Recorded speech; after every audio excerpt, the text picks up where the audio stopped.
अस्सलाम वालेकुम everyone and welcome to Relish recipes.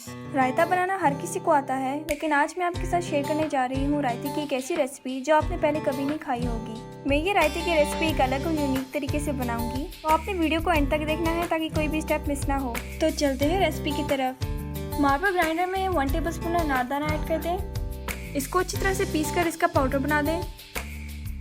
फिर इसमें 1/4 कप फ्रेश हरा धनिया ऐड कर दें, 1/4 कप फ्रेश पुदीना, इनको भी अच्छी तरह से पीस लें।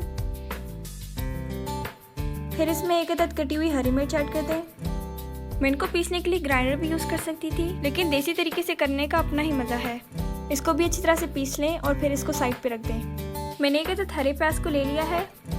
मैंने इसके ग्रीन वाले पार्ट को अलग कर दिया है और जो प्याज है मैंने उसको भी अलग कर दिया है। जो दरमियाना वाला हिस्सा है वो हम यूज़ नहीं करेंगे, तो मैंने उसको काट कर साइड पे रख दिया है। दोनों प्याज को पतला और छोटा छोटा काट दें। अगर आप मेरी वीडियोस पर नए हैं तो प्लीज़ मेरे चैनल को ज़रूर सब्सक्राइब कीजिएगा और बेल आइकन को भी ज़रूर प्रेस कीजिएगा ताकि आगे हर नई वीडियो आने पर आपको नोटिफिकेशन मिले। मैं यहाँ पे 1 अदद खीरा यूज़ कर रही हूँ। इसकी साइड्स को कट कर दें।